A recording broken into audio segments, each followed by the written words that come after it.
Hello everyone welcome back to my channel. இந்த வீடியோவில் நம்ம இதை பற்றி பார்க்க போகிறோம். சூப்பரான இன்ட்ரெஸ்டிங் டாபிக் பற்றி தான் பார்க்க போகிறோம். அது பார்க்கறதுக்கு முன்னாடி நீங்கள் இந்த சேனலை சப்ஸ்கிரைப் பண்ணீங்க, மறக்காமல் சப்ஸ்கிரைப் பண்ணிங்க, பக்கத்தில் இருக்கிற பெல் ஐக்கனை கிளிக் பண்ணி ஆளுங்கிற ஆப்ஷன் செட் பண்ணிங்க. சரி வாங்க வீடியோக்குள்ள போகலாம். ரோஹித் சர்மா இன்றைக்கி ஒரு ஃபங்க்ஷனில் கலந்து கொண்டார். அதை குறித்து நிறைய கேள்விகளுக்கு பதில் சொல்லியிருக்கிறார். அவர் தன்னோட கிரிக்கெட் வாழ்க்கையில் நான் சந்தேகத்தில் மிக கடினமான பவுலர் யாருன்னு என்பது குறித்து பேசியிருக்கிறார் இந்த பதிவில். அதாவது ரோஹித் சர்மாவோட உள்நாட்டு கிரிக்கெட் வாழ்க்கையில் மிக சிறப்பாக ஸ்டார்ட் ஆச்சு. பல இந்திய முன்னாள் வீரர்களின் கவனத்தை கூட இவர் கிடைச்சது. ஆனால் அவரது இந்திய கிரிக்கெட் அணிக்கான பயணம் மட்டும் நல்ல முறையில் அமையவில்லை. 2013ஆம் ஆண்டு சாம்பியன்ஸ் டிராபியில் தோனி அவரை துவக்க வீரராக கொண்டு வந்த பிறகு எல்லாமே மாறியது. இதன் பிறகு கூட இந்திய டெஸ்ட் அணியில் அவருக்கு ஒரு இடம் கூட கிடைக்கவில்லைங்கிறாங்க. உள்நாட்டில் அவரிடமிருந்து ரன்கள் சில போட்டிகள் வந்த போதும் கூட அவர் அடுத்தடுத்து புறக்கணிக்கப்பட்டார். பிறகு ரவி சாஸ்திரி முயற்சியில் டெஸ்ட் அணியில் கிடைத்த இடத்தை தக்க வைத்து இன்று 3 வடிவந்திய கிரிக்கெட் அணிக்கும் கேப்டனாக இருக்கிறார். அவர் தன்னோட வாழ்க்கையில எதிர்காலம் குறித்து பேசியிருக்கிறப்போ அவர் என்ன சொன்னார்னா, இன்னும் சில ஆண்டுகள் விளையாட விரும்புவதாகவும் உலக கிரிக்கெட்டில் தன்னால் ஏதாவது தாக்கத்தை உருவாக்க முடியும் என்று நம்புவதாகவும்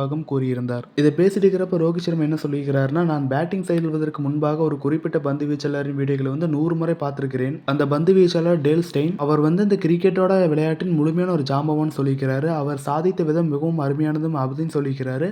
நான் அவரை நிறைய முறை எதிர்கொண்டிருக்கிறேன். அவர் என்ன சொல்லிக்கிறாருன்னா, நான் விளையாடுறதுக்கு பேட்டிங் போகிறதுக்கு முன்னாடி அவரோட வீடியோக்கள் 100 டைம்ஸ் நான் பார்த்துருப்பேன். அவர் எப்படி ஸ்விங் பண்ணுறாரு, அதாவது அவர் வேகமாக வீசுவதோட ஸ்விங் செய்வார். இதை செய்வது எளிதானது கிடையாதுன்னு சொல்லிக்கிறாரு. மிகவும் கடினமானது. அவர் எனக்கு ஒரு கடினமான போட்டியாளராகவே இருந்தார். மேலும் இது போன்ற கிரிக்கெட் செய்திகளை தொடர்ந்து பெற நம்மளுடைய சேனலை சப்ஸ்கிரைப் பண்ணுங்க.